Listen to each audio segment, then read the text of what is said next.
Que faire avec les mineurs isolés qui arrivent? Les Alpes-Maritimes ont accueilli depuis le début de l'année 1202 mineurs non accompagnés. Est-ce qu'il y a le côté humanitaire que vous validez malgré tout, qui est de les accueillir et de les garder chez nous?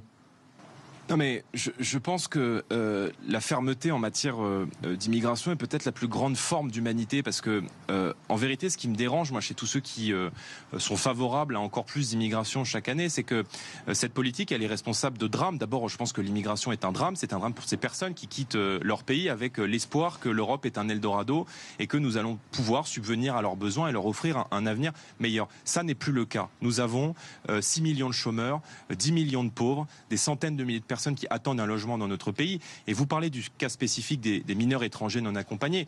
D'abord, c'est un coût considérable. C'est près de 2 milliards d'euros, notamment pour les départements. C'est en train de ruiner aujourd'hui les caisses d'un certain nombre de départements, et notamment dans mon département de la Seine-Saint-Denis.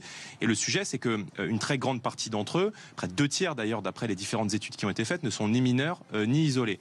Et que bien souvent, lorsque vous arrivez en France, vous dites que vous êtes mineur alors qu'en réalité vous êtes majeur. Il y a une présomption de minorité qui s'installe parce que le test osseux n'est pas rendu obligatoire. Je crois même d'ailleurs que la Cour européenne des droits de l'homme avait élevé la voix contre la France qui avait expérimenté ce type de pratique il y a quelque temps et contre d'autres pays européens. Donc il faut mettre fin à l'ensemble de ces aberrations juridiques. Et encore une fois, vous venez en France, si vous venez et que vous répondez au statut de l'asile, que vous venez d'un pays en guerre, alors à ce moment-là, votre dossier doit être traité. Moi, je souhaite que les demandes d'asile soient traitées dans les ambassades et dans les consulats des pays de départ, parce qu'aujourd'hui, c'est devenu sur le territoire français une filière d'immigration à part entière. Et c'est vrai que Gérald Darmanin, qui est extrêmement virulent en ce moment avec le Rassemblement national, n'a manifestement ni la stature ni les épaules pour protéger le peuple français. Jordan Bardella, je me permets de vous reposer la question parce que j'ai le sentiment de ne pas avoir eu ma réponse. Qu'est-ce qu'on fait des mineurs isolés qui arrivent en France?